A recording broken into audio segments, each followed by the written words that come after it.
And we're live. I love the countdown. Hey. They don't even have one. It's just like, hey, guess what? Now you're live. And go. Right? Now you're here. Right? So what's up, everybody? You know the deal. I mean, my name's below me and my name's literally in the post, but I'm Michael Fabber. It felt weird when we first started doing these. They were like, you got to say your name. I'm like, I feel like my name's in it. They're like, you got to say who you are. I'm like, hi, I'm Michael Fabber, like it says, right? That's what I would say every time. It was real weird. I didn't like it. But but I'm here with the man, the myth, the legend himself, right? My dude, also fellow mastermind member, Blue and Green. You know the deal. Who's beautifully muted. But I want him to be able to tell you about himself. So let's welcome Lee Aaron Smart. What's up, Daddy-O? What's up, brother? How are you, man? I'm glad you're here. I'm excited for this. Yeah, this ought to be fun. I think every time we get together and have a conversation, there's a little bit of magic that happens. So I'm looking forward to this. Hell yeah, right? I 100% agree with you. We are the recipe for magic. or just really, really bad jokes. I mean, I guess it depends on your perspective. All right, facts. I literally have been booed off stage trying to be a comedian, so I'm with you. I can believe that. So, come on. Right. So, by the way, anyone watching, definitely chime in, say hello, say what's up, say where you're watching from. Right. I love this being where we're all communicating together. We're in this together. So definitely say what's up. Hashtag live, hashtag replay, hashtag where the hell you live. But Lee, before we get rolling, tell everybody a little bit about you, how you got here, the man you are. Man alive. I guess it could be a long story. It could be just a quick one. So, so I guess the easy way to start is just, I grew up alcoholic mom, highly abusive grandfather, and just dealt with a lot early on. And then it ended up turning into partying and drugs and rock and roll. And then my first daughter was born. And then my dad told me in the hospital, said, boy, by the time you make yourself into something she could be proud of. And it hit me like a ton of bricks, right? And then so from that point forward, everybody I'd looked up to were hard workers. And so it's time to get to work. So I did. And work ended up being my drug of choice from that point forward. And I worked myself almost into the grave. I had a friend of mine last year that passed away with all the same symptoms that I had a few years back. I lost 40 pounds in 3 months and massive heart palpitations, a lot of gut issues, a few things like that. So ended up in the hospital multiple times. And in the hospital, my wife brought my kids in. So I have 4 children. And those kids are my everything, right? So my son was afraid to approach me. I had all the wires and the tubes and everything hanging out of me. And in that moment, it broke me because he was so afraid to approach me. And I couldn't help but wonder, what am I working so hard for? What has all this effort and all this been for, right? And so all I wanted to do in that moment was just create awesome memories with them. So now I've managed to go through just years and years of personal development and growth, right? Spent, I don't know, I guess I'm probably up to $150,000 or so that I've spent on personal development, how to be a coach, just grow, right? And now I've managed to shift my life so the business I was running was a mechanic shop. And after that period, the things that I learned from hiring a coach, we ended up taking that business going from $10,000 a week to $40,000 a week. And I managed to also get out of it. I let my employees run it. I was able to write my first novel in that period while they were making the money, right? So nobody will ever read that novel, though. It was pretty terrible. But I wrote it, and I wrote it guilt-free, right? Oh, hey, Mallory's in the house. I like it. So Hell yeah, there's Spencer too. Right? Welcome I was gonna everybody. say, I was saying, go on. You know, Doug, the family showing up. I like it. I like it. So, uh, yeah. So if I keep talking about this story, you know, after I managed to turn that business around, and I was making all the money and starting to create the memories, a hurricane came through and wiped it out. Mm. Dropped the business on the ground. I came home. We evacuated. When I came home, my business was in the neighbor's parking lot. Nice. So Nice. I went through a pretty rough moment, right? So it's a kind of an existential crisis. What do I do with my life? All my identity was tied up in that business. All the things that I had gone through was tied up in that business. And it's like, what the hell do I do now? And so then once again, a coach came in and helped me out. And I realized that everything that I'd learned, all the things that I'd done, all the pain that I'd been through was there to serve others, right? All the things that I managed to learn was there so I can help other people that had been through it. So that's what I do now, is kind of service to other people. It's self-mastery so that I can go and serve other people. Love that. Right. Because if you're empty, if your vessel's empty, you can't fill other people's vessel. The stronger you are, the better able you are to lift others. 100%. All right. I got so much I want to dive into here. I kind of want to go backwards to go forward kind of thing. Perfect. Right? I want to go to where you were at one point, because I feel like a lot of us that have really built things or tried to build things or work towards things or really dove into our business or entrepreneurship, we all got caught in that grind. Right. And I'm a big, I love the grind, but it's understanding the grind. I think part of the grind is also taking care of yourself. I think part of the grind also is making sure you're pouring into the things that fulfill you, that give you life, right? And not just work to a dollar amount and then just keep working to a dollar amount, because that's not, you can't find fulfillment or contribution in either of those two things, right? So when you were doing that loop of just like grind, right? And not doing the things that pour into your soul, right? Like losing 40 pounds in a month, right? What was that loop like? And then what things you did to get out of it? That loop was something else. You know, at the time, I remember one of my employees telling me, "You are the most driven person I've ever met in my life." And at the time, I thought it was a compliment. I used to brag about how overwhelmed and how busy I was. Facts. Yeah, right. Facts. I am so busy. Oh, guess what? I'm not a useless piece of shit. All right, badge of honor. Yeah, yeah. It was like, oh, I'm a productive member of society. Yay, woohoo!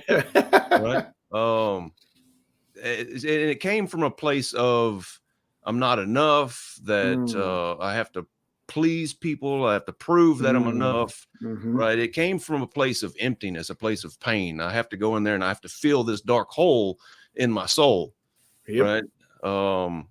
Because that's where it came from. It didn't come from a place of playing to win. It came from a place of playing to not lose. It's pain driven rather than being dream driven. You know, it's so that I can try and fill the void, because there's, you know, I was just recently doing an exercise with one of my mentors, and we got the opportunity to go in and meet our inner child. And we really, really got in and lived that moment. And whenever that came up, there was so much fucking pain there. I was sitting here, we're doing this exercise. I got like tears coming down my face. And there was so much pain in that moment. And that's where it all came from. It's just it was work was my drug. That was my escape from dealing with all the shit that I had up here that I refused to deal with, that I couldn't deal with at the time. Facts. Heck yeah. When you know that I mean, you said in the beginning when you were in the hospital bed and your son didn't really recognize you or didn't want to come close to you because of all the wires. That was really your eye-opening moment. right? Like almost like rock bottom, but rock bottom is always a destination we get to pick, right? Like that's the funny thing with rock bottom. Everyone has a different one because it's whenever you decide. And that sounded like that's when you decided it was like, this is it. We're doing something different. Now, that is like everything on earth, easier said than done. What are some things you did at the beginning to make sure you continue down this path as you wanted to, so you could actually get to the result and have progress? I realized that a lot of it was habitually driven, and part of what we're taught whenever we continue to work and do all those things is that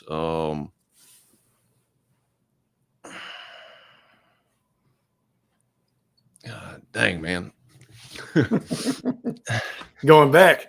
Yeah, it's habitually driven, right? It's like this, you know, deep inside that if I continue this behavior, something's going to break, but yet we can't seem to bust out of that behavior. Facts. And when I really start to look at what I went through in that moment, it was one, realizing that I didn't have to do it all myself. That was such a huge thing. Like the problem with being a do-it-yourselfer is you have to do every fucking thing yourself. Facts. Right? So then it was being able to trust others, that I can allow somebody in to come in and help me, was a huge hurdle, because I had been hurt so many times that I couldn't trust others. And so then it really took a couple of unbelievably special guys. It was a functional medicine doctor by the name of John Mitchell and my coach Trip Lanier, that whenever we started working together, it took, like, I still didn't trust them through the vast majority of it, and they just kept showing up and showing up and showing up, right? So that was one of the biggest hurdles, is actually having somebody come in and be okay with sitting in the fire that I put them through. Right. Because I would test people. Hell yeah. Like, you got to earn that. Hell yeah. Hell yeah. Right? So yeah, man. So it was being able to trust was a huge part of it. And then allowing the doors to open up for help. Dude, I feel like you're making fun of me to me, and I don't even know it. Because of all the stuff you're saying, I'm like, oh my God, like that was so me. I even find myself still getting in some of those loops of like, do it myself. I'll just do it. All right. I don't want to bother anybody. And also the entrepreneur journey, to be a successful entrepreneur in the minds of like when you first get an entrepreneurship, what we believe success is until we redefine it for ourselves. Man, it's a lonely battle if we let it be. Yeah. Right. It's a lot of weight. And then we feel like because we're in the arena and we picked this arena, it's ours to carry and no one else's, right? How do you build that, one, that trust that you talked about that was hard, but also being able to lean in community and other growth-minded individuals, even maybe some like-minded. I think they're two different things. Everybody always like, I want like-minded. I'm like, I want growth-minded. I don't mind a little challenge here and there. We don't have to think the same thing. All right. But and leaning into those communities and those people and trusting and taking the steps. It's not immediate. Like, it's not instant gratification. It's not the microwave. So like, what are some things you did and that you could help other people do to start taking those steps so they're not fighting this alone, carrying all the weight and doing it all themselves? One is to have something to live for. Right? To have a round of applause. You got to have a higher purpose, right? And I've found through working with plenty of clients, it took me a while to realize this, but the more clients I took on, the ones that I had the most trouble with were the ones that were just running away from pain. They didn't have anything to run to. Dang right. Like, yes, sir. There's got to be a dream. There's got to be a higher purpose. There's got to be something to aim for. It's kind of like if you don't have a destination in sailing, you end up wherever the tide takes you. Are you ready to deal with those consequences? So that's the truth here. He said what I wanted to say. Moises, facts. Right. Um, so that's the number one thing, is having a yes so powerful that you know what to say no to. Ooh. Uh, I mean, without that really, really strong commitment, without that really strong yes, good things look like grand opportunities. Mm-hmm. And the real decision is trying to decide between good and great, not good and bad. Because there's a lot of really good things that could happen, right? But if you're not stupidly clear on what you want to create, what you want to do, then the stuff that is good starts to look like greatness, but it's actually not, because it's not for you. So that's the biggest part of the coaching world, is trying to get clarity on what the yes is, getting clarity on what the dream is. Two is starting to look at, okay, what are those voices that pop up that tell you that you can't? Like, oof. Because they always pop up. You look at Stephen Pressfield in War of Art, the big R resistance. There's going to be that voice in you that Heck yeah. will pop up that says, no, you aren't meant for this. This isn't you. I mean, what are you doing? Imposter syndrome, all these things, right? So getting clear on where that voice comes from, and realizing that it's a misguided helper. It's not a demon. It's actually a piece of you that's trying to protect you. I get a feeling you're like, preach on, brother. Right. I feel like I'm in the Nutty Professor when it's like Hercules. It's like everything you're saying right now, I'm just a huge fan of. I'm like, yes. Yeah. Preach. Yeah. Well, I mean, you look at the saboteur or the shadow or whatever different disciplines want to call it. A lot of people like to pretend like it's a devil. It's a piece in you that's trying to sabotage all your efforts. It's evil, and it's not. It really is a piece of you that was born based on something you had to go through, and it got stuck in time. And that stuck in time, it's a survival mechanism, right? It's at one time it served you, but that doesn't continue to serve you as you move forward. So if you can find that piece of yourself, that's like a huge part of my work, is helping people find those identities, right? We have different allies that we can bring into various situations. And one of my favorite clients, he's got free spirit. So his free spirit just wants to go off and be willy-nilly and do things like that. And when we start to have that conversation between his higher self and that free spirit, it opens new things, because he gives free spirit its space. It's like, okay, I'm going to schedule my time, but I'm going to have this time set aside where free spirit gets to have his piece. Right? Dude, I really hope people are really paying attention to what you're doing down here, because you're throwing down some gold. This is already like one of my favorite interviews or spotlights, is because you're dropping down gold. I think it's beautiful. Well, yeah, we talk about that. When we take that misguided helper and we show it some love, it allows it to relax, because its needs are met. Right? I literally made myself bleed. I was so excited I bit through my finger. So I'm just trying to not bleed all over my stuff, right? Just so you know how good you're doing. The first time that's ever happened. So you've done a first, man.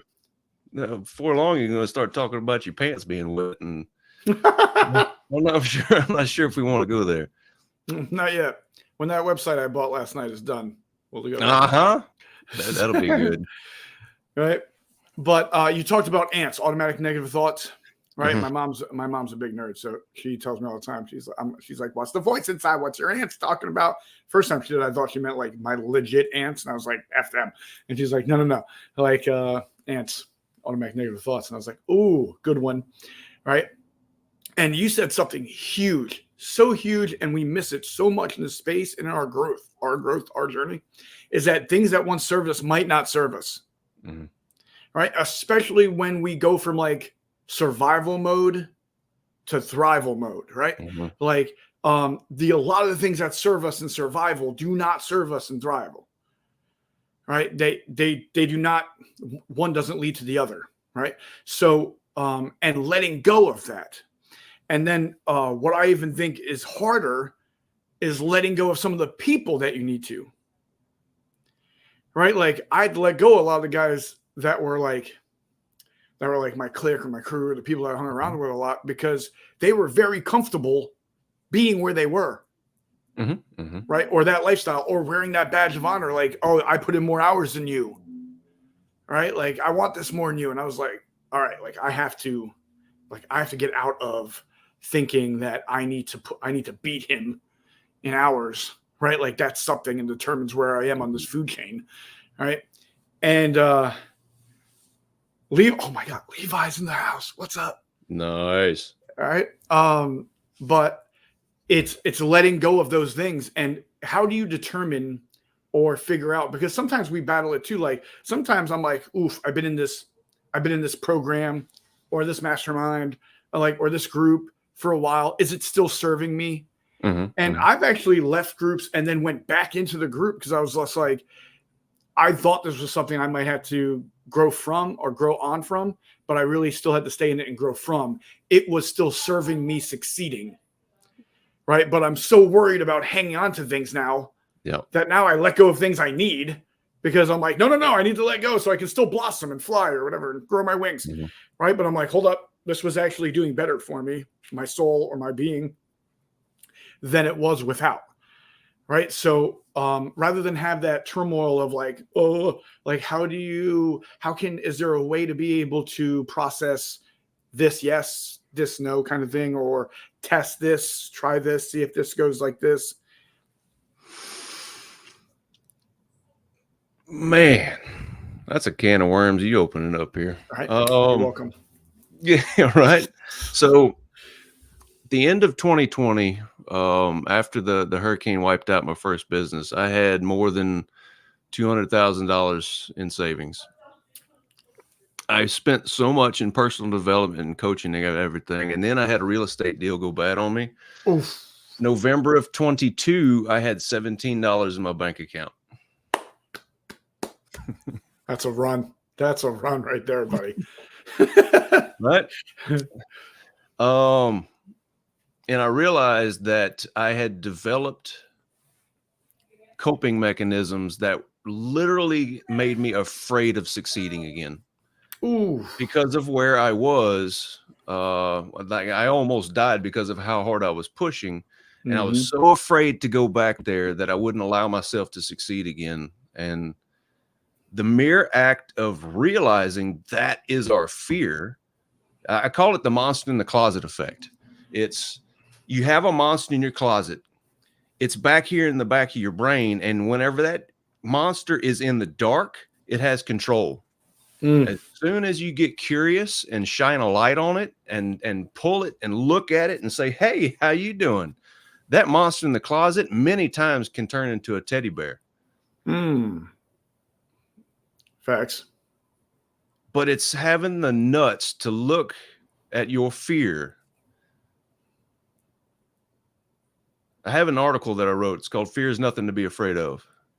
I like that. And you can check it. It's on my Substack. And it kind of details one of my client journeys too, but it's a little bit about these bodily sensations that we talk about when we talk about fear. Sometimes we could just relabel them. It's like, oh, I'm actually excited. I'm not afraid. Yes, sir. Or we can look at it. Okay, guess it's time to grow a little bit. Right. Now I get the opportunity to go out here and practice my protocol. I get to face this challenge and stare it down, and then I can grow. Yes. Because whenever I conquer this thing, it's an opportunity to make me a better person. The better person I become, the better able I am to serve others. Right. I say that so often. The stronger you are, the better able you are to lift others up. Facts. So then whenever you look at it from that point, it's the stronger you make yourself, the better off everybody else becomes. So then therefore, it's stupidly important to go take care of yourself and do the things necessary to continue to strengthen yourself and dive into those things that scare the ever-loving shit out of you, because the only way out is through.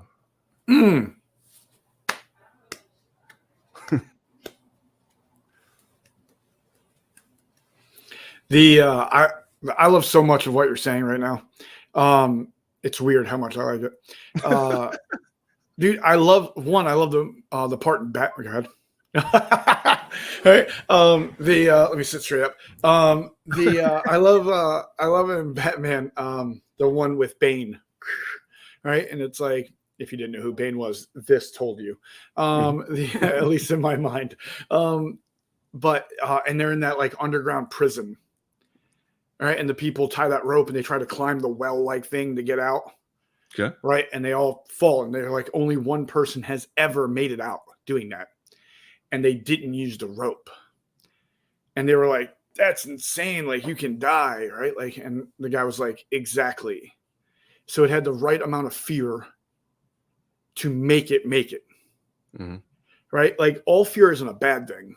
It's only what we make it. Mm-hmm. Right. So when you said face it, right, like, and see it, right, it's like, that's so, because the things that used to terrify me, when you see them and actually dissect them for what they are, you're like, oh, all right, like, really was made worse in my head, right? The monster in the closet was made worse by me than the monster I faced, right? Yeah. And there was an Olympic coach once, he did this interview and they were like, oh, why are all your athletes saying they're excited about this? How do you make them not nervous? And he was like, oh, well, nervousness and excitement reacts in the body the same way.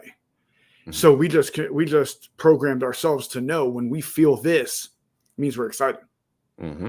Opportunities here, right? So and then his athletes did the best. Go ahead. You're talking about the whole principle. There's a fantastic book, Language and the Pursuit of Happiness, and one of the main principles in the book is we have reality, and then we have our perception of reality. Okay, we have what actually happened, the facts, and then we have the stories we tell ourselves about what actually happened. Yep. And our stories that arise in our brain are filtered through all of our experience and everything that's happened to us. And our brain tells us a story based on what we see. Then we accept that story as truth. Yep. And I always say there's an argument within us that we need to have a real conversation about and understand, is that there's a difference between true and truth. Right? Because what is true to me might not be the truth. Right? Truth is a universal understanding and agreement. True is my perspective of how I see things. Yep. Right? And if I know my true could be wrong, that leaves me open to learn and grow and receive other things to be true. Yep. Right. Bobby Jones says this a lot. He was in here for a second. He says, he used that quote. He's like, I worry more about what I believe to be 100% true that comes out to be not than what I don't know. Yeah. Well, you look at couples too. There's always three sides to the story: his, hers, and the truth. Right. Facts. Right. I always say when people are like, what's your side? I'm like, I imagine different than theirs and the truth. Right? I imagine, because we're both saying things from our perspective. Yeah. Yeah. Or it's, I've had so many strongly held opinions changed for me that I find it hard to hold on to strongly held opinions. Right? Facts. Yeah. So, or it's like, you can have an arrogant, knowledgeable person, but you can never have an arrogant, wise person. Ooh, I like that. There's a distinction. There's so many things we could pull on. I'm curious if anybody out there has any questions or. You're right. Let's drop. Also, we've had a great steady viewpoint today of great numbers. So definitely, if you have any questions, throw them in the comment section. Right now, we're seeing a lot of Facebook comments, but any platform this is on right now, you could ask questions, have comments. We'll put you across the screen, give you a shout out. I love the Rico families in the house. Right. The Pacheco families in the house. There's so many mastermind members. The blue and green is here strong. All right. Love that. Love them. You know the deal. Oh, that was the beauty of the Nashville Movement Maker Live. As one thing that I took away from it, you did an absolutely phenomenal job of getting just huge-hearted, amazing people in the same room. Like there's so many times I had conversations with people and like, are we twins? Right?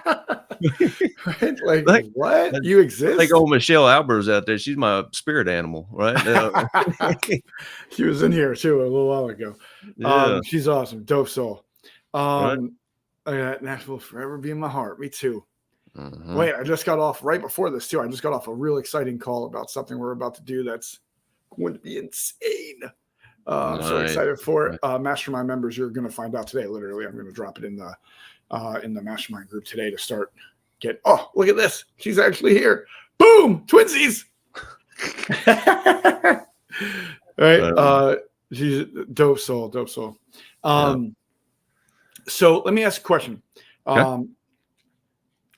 What is it that you really love that you feel like your wheelhouse, like the thing you're extremely gifted at, love doing, master level, and also you feel it within like your in soul and bones that like this is me at my best that you do with a client or a potential client or someone, even if you just ran into them, you're like, yo, I'm going to help you. What is that thing that you're like, this is what I do, and I'll stand in the arena with anyone and against anyone at this thing because I do this.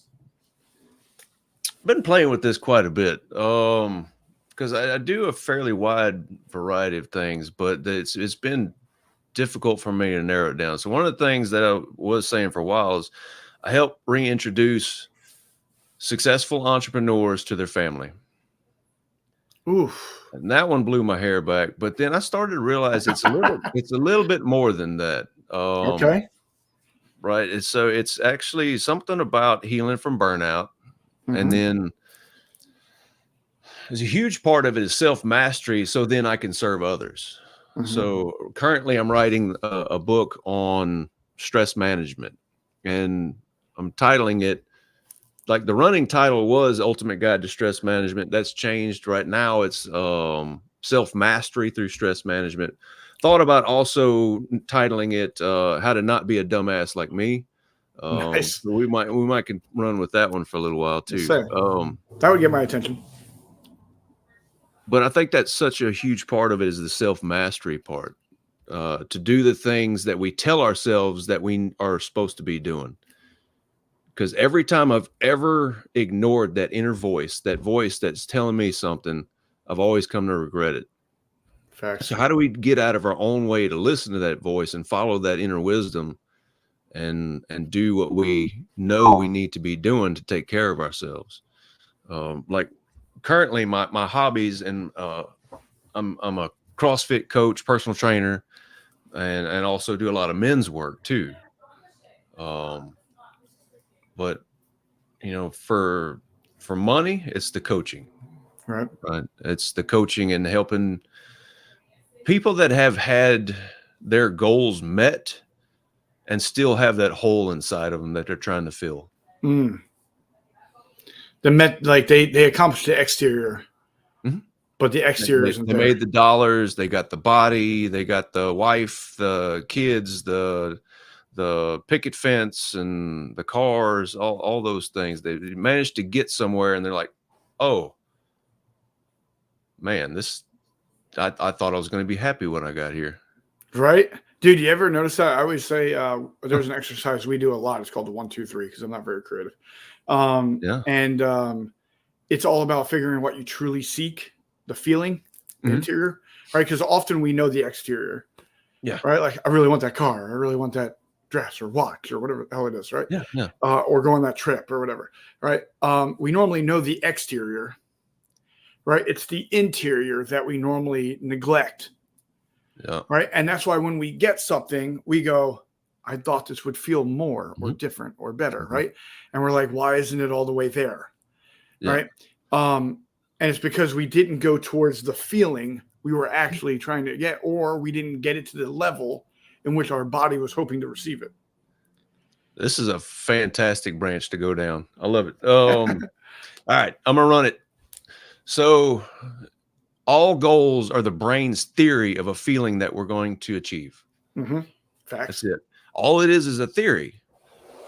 But we want to go for the goals. We need to go for the goals, but we need to reassess whenever we get there. Did we get that feeling we were achieving? And if you really, really break it down into what kind of feelings can we umbrella into, right? What are there's 4. Like if we had a gauge, like a dashboard we put on a car, if we put that dashboard on our chest, we're going to have 4 gauges here. And it's either going to be freedom, peace, a sense of aliveness, or love. And anytime you have discontent, it's going to be one of these 4 things you can trace it back to. So many people that are stuck in the corporate jobs typically are looking for a sense of freedom, right? They want to be free to do the things, to have the creations or the books, or to go play music, or whatever those things are, right? Or that sense of peace. When we look for I want to make all the dollars, then finally when I get all the dollars, I'll have that sense of peace. I'll be free from concern.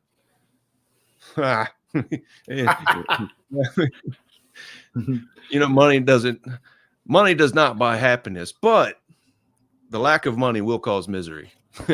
Right, 100%. So, but then we go back to the other gauges. We have aliveness. Aliveness is like a sense of flow. And so the more we can get into that sense of flow, that sense of timelessness that we get whenever we're doing what we're put on this earth to do, whatever it is. It could be riding a motorcycle, jumping out of an airplane, or creating something, having a painting or a book, or those things. If have the opportunity to have that sense of aliveness, it's so important. And then the last one is love. And when I say love, it's connection. Connection is so freaking important, to be cornerstone of human existence, to be authentic in a place where people go, I love you for that, as opposed to, wow, you're a weird freak. Right? To be able to be open and yourself and authentically you in a place that accepts you for who you are is so fucking important. Yeah. Now, we have a question I want to get to, Moises, but before I get there, I want to see what you think about this. So in that exercise I was telling you about, one of the things we really try to get to is, what is the true feeling you're seeking, right? And typically we can do that by going, they asked a question. This was, I forget his name, but the person that made this is not me. Like that, I tried to quote someone else. I just didn't want to take credit, and be like, it's all me kind of thing. There's a lot of people in the space that do that. I try not to be them. I can't believe I can't remember this dude's name. Bo. We'll just say Bo. Probably not it, but I'll come back later and put it in the chat. This was the exercise. It's the question number 1. What is something that's very meaningful for you to complete? Right? What is something that's very meaningful for you to complete? Something where you're like, I need to do this, right? Like it's like a deep, deep goal desire, rather than just clean the bathroom today. Right? And it's like, when you do that, when you accomplish that thing, when you complete that goal, what feeling will you get? What feeling do you think you'll have? Right? And then 3, you ask for a time frame to complete that. Right? Now, what the point of that is to show that, 1, that time frame you said is actually irrelevant. We can do it much faster. Right? The second thing is actually the goal, the feeling you want. The first thing is what you believe to get it.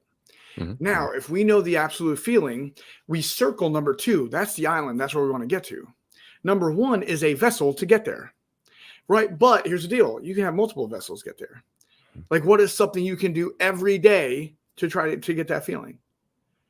Right? What is something you can do every week to get that feeling? What is something you can do monthly to get that feeling? Right? And then all of a sudden, what kind of person are you when you're resonating at the level in which I'm getting this feeling that I'm so hard seeking daily? Do you think you'll be better? Right? 100%. Do you think your relationships will be better? 100%. Right? Do you think you'll be doing more that's really full and true to your heart? Right? 100%. Right? So it's like you'll be aligned more. You'll be doing more progress and getting better results. You'll be better for the people around you and that you love and care about. Right? Like it's all good. It's when we think there's only one target to hit that destination and we're struggling to hit it, all of a sudden we think we're struggling because we're waiting for this feeling that this one thing can get us, but we're like 9 years from now I'll be CEO, right? And it's like, holy shit, cool, but you can also do something today that could be very beneficial for you getting that feeling you're seeking. And then by the time that long one happens, you'll be like, this is cool, but I already have a lot of this. So it's just another one rather than the one, right? But I want to get to the question first. Do you think the logic behind that makes sense? What was said? I think you're muted. I was like, oh, there you go. No, I just can't hear you. No. Right? But I was like, I think this dude's playing with me. There we go. You're back. Yeah. Let's go. Yeah. All right. I don't know, something with the browser. But anyway, I wrote an article on this called Be Successful Now. And it talks a lot about exactly what you just said. I think there's one piece missing, though, in the 1, 2, 3, and that's what's in the way. Ooh, I like that. Yeah. I'm going to make it 1 through 4 now. We go back to what we were talking about a while ago. There will be resistance. There will be something that pops up that tells you can't do those things. And instead of it acting like that doesn't exist, let's bring it to the front. Let's take a look at it, shine a light on it, because it's going to be there without fail, that big R resistance. So let's take a look at it and see what is going to pop up that's going to get in the way. 100%. All right, you ready for this question? Moises Rico asked it. Let's do it. There it is. What is something you are still healing from your past? Oh. The scars are never gone. They're there. Right? The scars are always there. They're always going to be there. And they never go away. This morning I was in a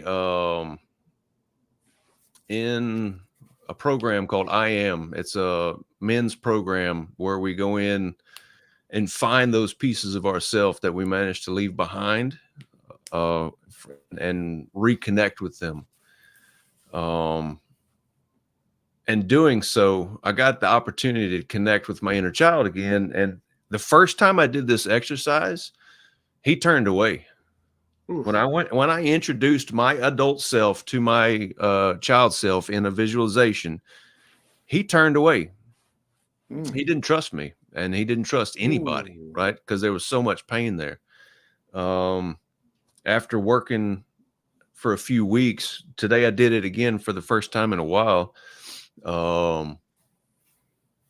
He actually allowed me to sit there and watch him play. It's like, it's kind of neat. Like, still don't want to have anything to do with you, but it's okay if you come watch. Right. You'll be around. Yeah. So there's always something to heal from. And we start to look at all the pain that I'm thinking about, it was why did I have to have so much responsibility on me so early? And then being forgiving of all that happened. Like, oh, it wasn't about me. It was because she didn't have the resources and the tools to heal her own pain. And because she didn't heal herself and couldn't heal herself and didn't have the resources available that we have today, that, it wasn't her fault. And I forgave her before she died.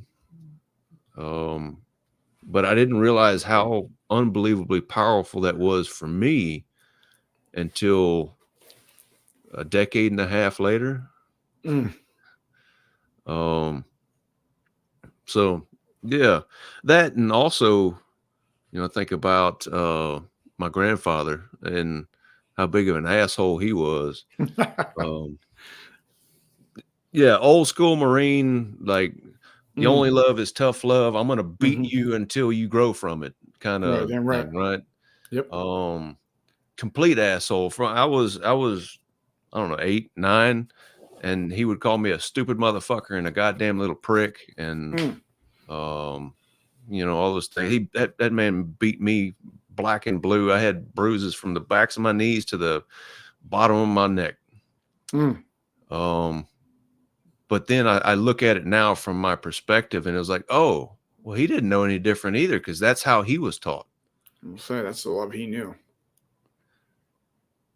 And I look at it from that perspective, and so I would say the number one tool you could possibly use is curiosity. Mm.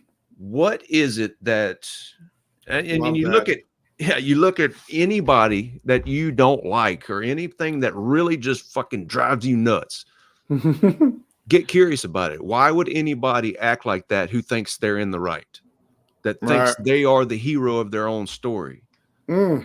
What would make them act like that? And whenever you get that curiosity and bring that out and start to question, why would anybody in their sane mind who thinks they're right act like that? You can go backwards to, oh, man, now all of a sudden there's Mm. like a lot of empathy and compassion for these people. Mm-hmm.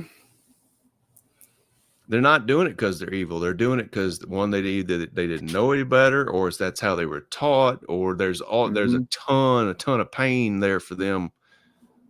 And that right there, just having that forgiveness and compassion for, especially for the things that drive you nuts. Mm-hmm. Right. I always think of like the healing journey. It's like one of the places that I say journey. Right. Like business, we're in a result world. Mhm. Right. Like I know I always laugh when a business coach says enjoy the journey. I'm like, bro, this isn't developing a relationship with someone you love and care about. We end up loving and caring about our people, but a business is like you need results. Right? Like, and also you need to be able to map positive and negative results and take it, Mhm. right? To be able to adjust, pivot, and go current, like go on the right track, Mhm. right? The thing with the healing part is that I think of it like a good video game. There's levels, right? And like you're gonna conquer a level, and you'll be like, holy, this is crazy. Look what I just did. And then all of a sudden you'll be like, oh my God, look at level 2, right?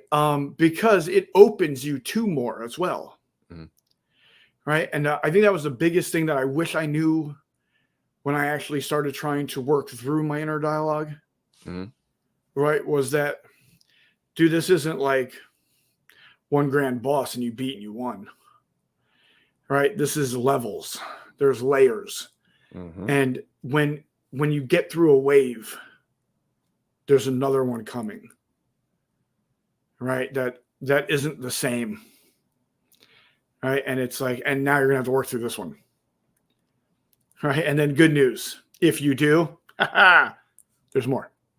Right? Like, but the person you become along the journey, the understanding you get of yourself and others, the understanding of you get about how you tick and operate, right? Like, do you know that you're triggered or why you're triggered? That's all part of healing, Mhm. right? How to diffuse the triggering, what does it mean? What is it saying to you? Right? Like these are all levels to the healing. Right? When I was young, I would just be triggered. I wouldn't have any understanding of it. I would blame everyone else and I go ballistic. All right. And it was like, well, John looked at me funny. All right. And I swear they were making a joke about me. They were laughing over there in the corner. It could have nothing to do with me, but I swore it was about me. My daughter Right. loves Taylor Swift, and she has that song, "Look What You Made Me Do," and it drives me batshit crazy because you can't make me do a fucking thing. Right. Right. Right. It's like you're gonna have to find me sleep and have real good strength if you're gonna make me do something. Right. Uh-huh. Right.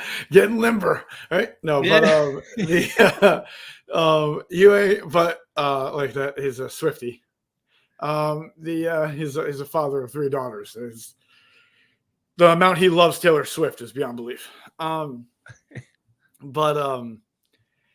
in the healing game, I think that's often not talked about and not looked at in the way of knowing that this is a huge process, because you're processing, because where you're going to it originally isn't even where it is.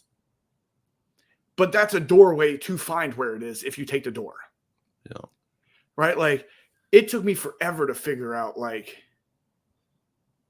that my anger was because of little Michael, right? And having the feeling like he wasn't good enough and wasn't worth it through some of the situations in his life, that then perpetuated and grew into this like monster of a thing that was within me, that was so many layers to get there. And a lot of it's not fun or comfortable. Like, it's not like a good old time where we're going to have a nice Sprite and fucking reminisce about our healing journey. Yeah. Well, I mean, you reminded me a lot of Phil Stutz's work, and the word is exoneration. We think that we'll be exonerated, that we'll finally be free of the work. And there's no such thing as being free from the work. The work is ever present, and it always will be.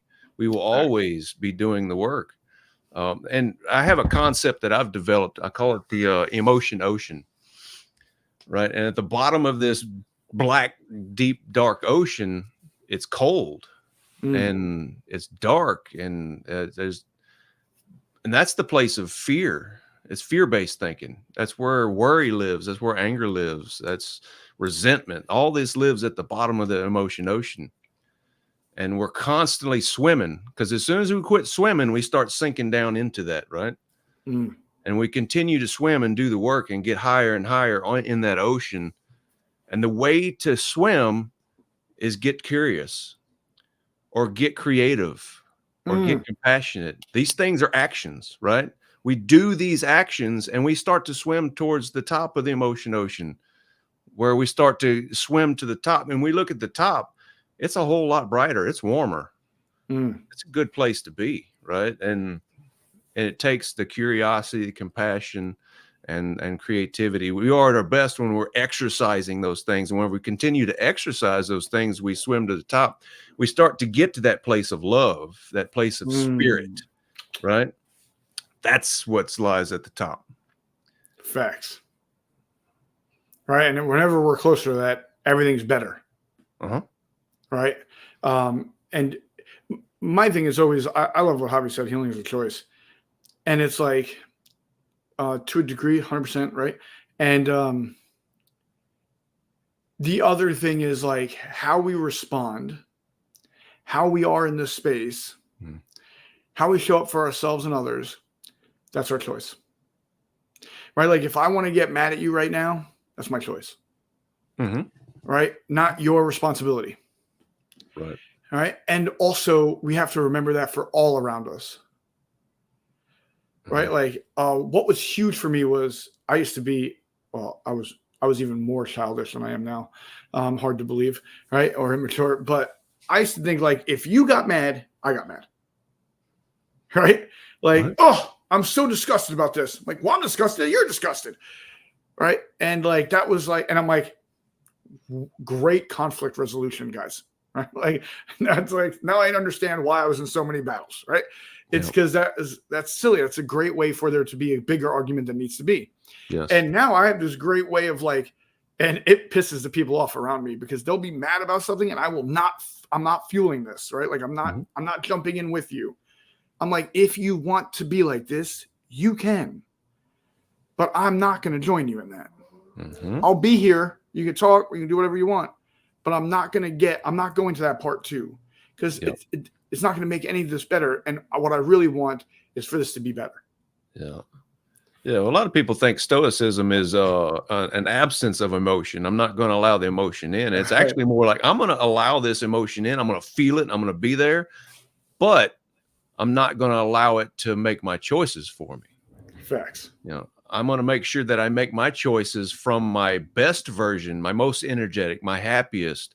I'm gonna make the big decisions, the choices, everything when I'm there, and not be emotionally reactive. Because when we make decisions from our lowest, that's when we end up with regrets. That's when we end up doing the things that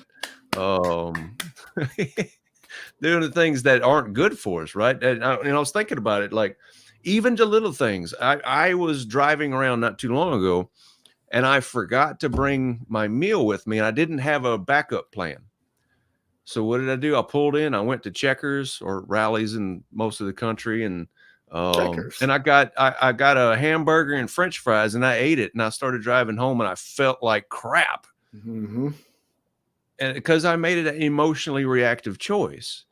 And I got to thinking, okay, now I have a backup plan. And if I'm in that situation, which I will inevitably be in that situation, instead I'll go across the street and I'll get sushi from the grocery store or something. Ooh. That way I don't feel like shit afterwards, right? Good sushi, yeah. touche. But I've made that decision whenever I'm at a better place. Now all I have to do is follow through with that decision later on. Facts. Hell yeah. Hell yeah. Hell yeah. Michelle Albers asked a question. We'll bring it Okay. up. Is curiosity the way into and out of our wounds?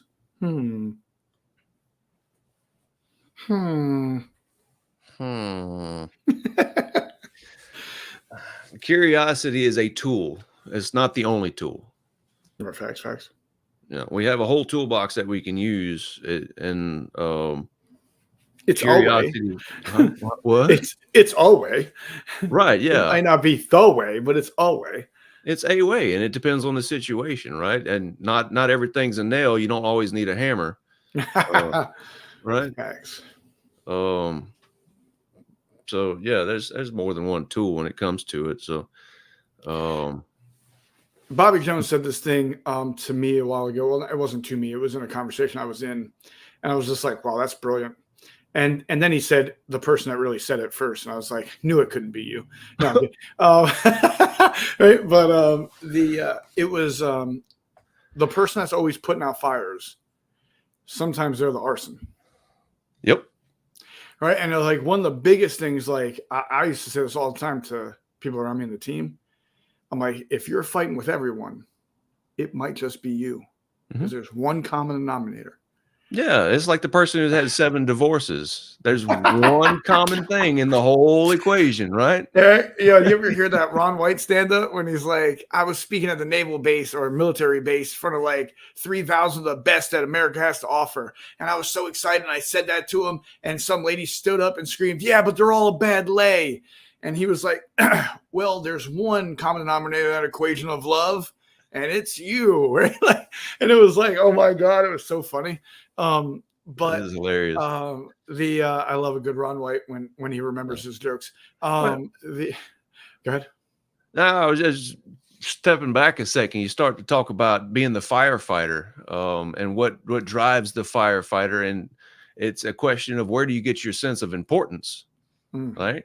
If you feel important because you're over there rescuing somebody, you will literally set those situations up. Yep. Where you can go be that rescuer. And now I'm feeling good about myself because I put another fire out. I'll be damned. Right? Yeah. Right? Hell yeah. Dude, that used to be me. I was really good in chaotic situations. Like chaos, I'm great in. I'm calm as a whistle. I'm like, this is great. I'd have never figured. All right. So, right. Thank you. So what I didn't know I was doing was I was creating the chaotic situations, so I would be able to be at peak performance and be like, look at me. Right? I'm so proud of myself. Right. And like literally we would go, we knew we would have this event or this thing coming up or these amount of things we had to get done. I mean, this is as far back as I can go. I've done this, right? Like even we had a landscape business, and by the end of the week, all these lawns have to be done. Man, I would take my sweet ass whistle time Monday, Tuesday, Wednesday, Thursday. I'd be like, let's fucking go. And we get like more yards done on Thursday and then be done by Friday at noon and be like, you could have did this the whole time. Right. Like, or we have to set up for an event and it's like, it's 1 hour to the event. And then I'm like, All right, everything's done. Let's go. All right, Yeah. everybody's like, oh my God, do that 2 days ago, right? Right. And then like literally to like fool myself out of it, I would start putting pressure in earlier times just to be able to get more peaceful for others until I figured out like that's not fixing, right? Like that's not solving the problem. That's addressing the problem in a way to make a solution for others. But it's a lot of things too, I think, is checking ourselves, right? Like, what did I do in this situation? What did I add to the situation? What could I have done differently in the situation for the result I really want? Right. But what happens is ego has to get out of the way. Pride has to get out of the way. Right. Like in all these things we cling to. Right. Because it means something to us to a degree. All right. And we have to move all that stuff out of the way to be able to really dive into this area and figure us out, to be able then to perform better and do better for us and the ones around us. I mean, and live in choice too. You know, go back in to your lawn example. I imagine Monday, Tuesday, Wednesday, when you're sitting around not mowing lawns, you're probably thinking the whole time, I need to be doing that. I need to be doing that. I need to be doing that. So even though you're not doing anything, you're still driving yourself nuts the whole time. So instead of, and whenever, if it would have been, I'm just going to take these days off, I'm going to choose to take these days off. Now, all of a sudden you can relax and enjoy those days off rather than being so worried. I need to be doing that. Need to be doing that. Need to be doing that. Facts. Right. It's kind of that get out of your own damn way. Right. And also like know who you have around you and what you have around you. See, like I'm a big component. These are the 3 things I want from the people around me. I want you to lift me up. Right. Just like I want to be able to lift you up. I want to build you up just like I want you to build me up. But I also want you to check me, to keep me up. Yeah. Right. And I need to be able to check you. Right. Like yesterday you checked me. Right. And it's like, I want those people around me because that's what's going to make us better and realize some things we might be missing or not understand the magnitude of, that the people around us. Now, there's a way to do it.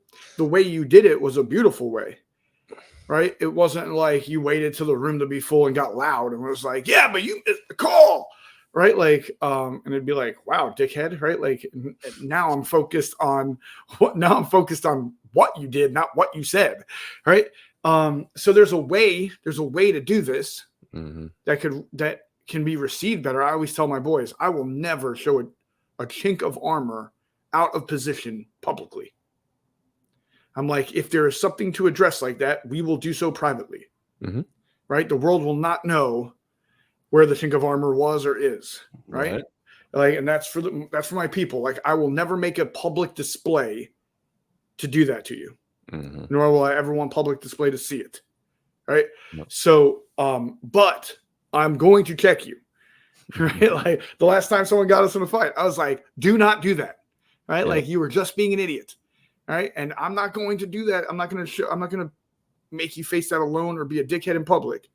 But boy, when we're done with them, you're next. You know what I mean? Like, don't do that. Right. And I think that's important to have around you too, no longer for you, for yourself, but also for you and the people you surround yourself with. It's a higher form of love to serve rather than to please people, right? Right. If you really truly love somebody, you will lean towards service over pleasing. Right. Right. It's and to really, really drive home what I'm talking about, if I have an alcoholic come into my house, I please them by giving them a drink. You know, because now I don't have to deal with the uncomfortable part of, if I serve them, I withhold that drink, and now they're pissed. Give me the drink. But because I love them, I'm going to sit in that discomfort.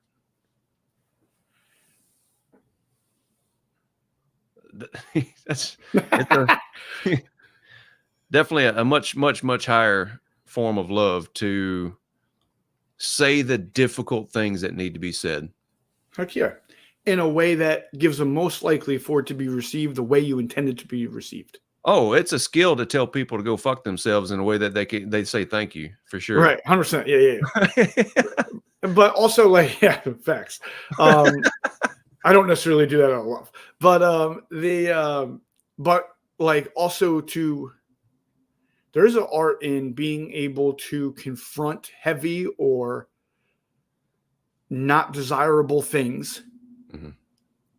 in a way that can be proactive, and get the result we actually truly Yeah. seek, rather than combative. Mhm. Right. Yep, very So, much and right. So, one, you being able to do that, which I know you can. And then two, having the people around you that can do that too for you. Because the more those conversations are, the more likely you are to have progress and faster. Yep. Yep. That's the beauty of being a coach too, is I didn't have those skills, right? No, I consider myself brutally honest, and it was like a badge of honor. I'm going to tell you the truth, and no matter how much it hurts. And then I realized that everybody was running away, and I was losing, right? And learning how to be a coach, early on in being a coach, I was trying to, skate around and try and be a little bit softer and everything. And I realized that I wasn't serving anybody that way. One of the most important things I can do as a coach is to tell people the things that they need to hear. Um, Mhm. it's almost like I'm going to take and lovingly rub your nose in your shit, Right. right? Right. Right. I've had a coach now or more at one point for over a decade. Right. Uh-huh. Just say I believe you have to. And I've only fired 3 coaches in my life. Every other one, I ran to the contract was out, re-upped, or didn't, right? But I've only fired 3. 2, because they fucking lied their asses off. They were straight bullshit. They didn't know what they were saying. They knew. So I was like, all right. Right. And then 1, because after something happened, they go, oof, yeah, I thought that would happen at some point. I was like, you knew? Right? Like, why didn't you tell me? Right? Like, that's Mhm. the whole reason why we have this relationship of a client, right? A coach relationship was for you to point these things out for me before they happened, not Yeah. saying I could see it happening after it happened. Right. And it's like, I'm like, no longer, I don't want you as a friend or coach, right? Because I don't want to have to take the knife for you to be like, yeah, definitely saw that coming. All right. And I think it's uncomfortable, but it's like one of the highest forms of care, Mhm. Yep. right? Is to be able to confront those things before they're a thing, because you care about the person and the Yeah. result and the destination. I just dreamed up a new analogy I'm going to run with. See how that works. So doing these things is kind of like, instead of letting somebody get hit by a truck, you yank their arm so hard that you get them out of the way, right? And sometimes it hurts a little bit to get your arm yanked on, Oh yeah. right? It hurts a little bit to have our truths and our nasty moments laid out in front of us, Oh but yeah. it's for a greater good. I'm yanking your arm Facts. to pull you out of the way of the damn truck. Right. 100%. Reminds me of Brian Bogart. Yeah. The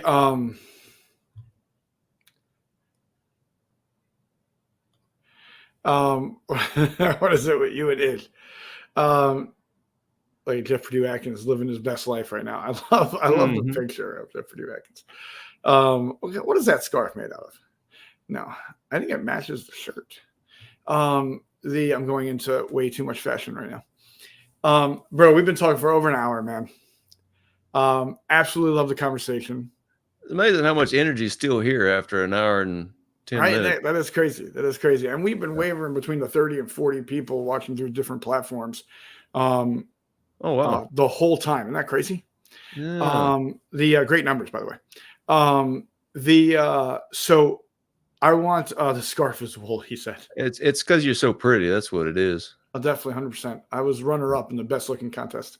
Yeah. In The Monopoly? the only other person there was half face, two face. And I came in second. I used to be like, when we got older, we still thought we were athletic when we weren't, Mhm. right? And we would be in these leagues, like softball leagues, basketball, football leagues, right? All this stuff. And they'd be like, "Oh my god, like what position you came in?" I'm like, "Oh, we came in third." Like, "Oh my god, that's awesome! Like you guys came in third." I didn't tell them there was 4 teams. All right. So we came in third. We also came in second to last. All right. Like, we beat one team, right? But it was fine. Some the detail sometimes will show you that it's not as good as it sounds. Mm-hmm. But tell everyone where they can find you and get closer to you. You can find me on if you want to keep up with what I'm posting, it's on Facebook, but Hell yeah. I would much rather have a conversation. Yes, love that. To have a conversation, just go to my website, leeasmart.com. There is a link. Let's chat and schedule a meeting at your convenience. There's no charge for the first meeting because I want to make sure, coaching is built on relationships. The relationship comes first.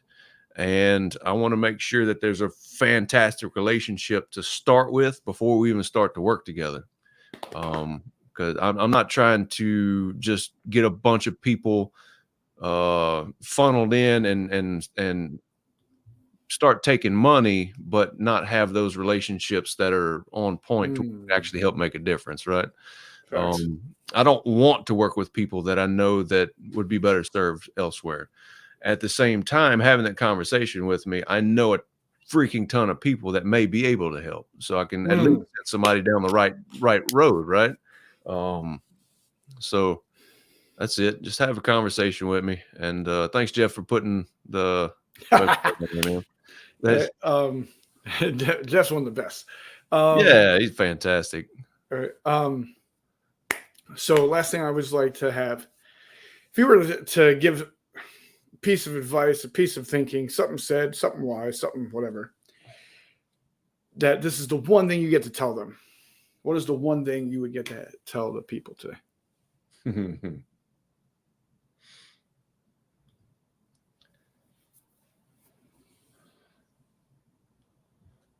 Slow down. Calm and cool is the way to go. It's I think about the Navy SEALs. Slow is smooth, smooth is fast. Slow down. It's look at the big picture and just slow down. There's so much to be had right here, right now.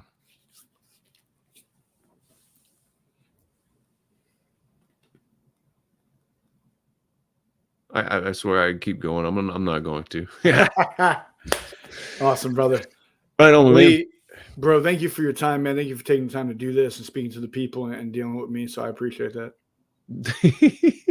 Appreciate you, man. I so appreciate the community you've put together too. It's I've been a part of many different self-improvement communities, and this is top notch. Thank you, brother. That's really hats off to you for putting the work in to get this many awesome people together in one place. I just try to stay out of the way and not say anything. It's working. Yeah, that's the best thing I can do is to stay out of the way and not say anything. All you guys keep rocking. If you love the conversation between Lee, if you love what Lee had to say, if you saw the value in it, and if you know him, you know there's a lot of value. Drop some blue and green hearts in the chat. And I end everything I do the same way. All right, peace, love, and happiness. I'm outie. Tell them something they don't know about me.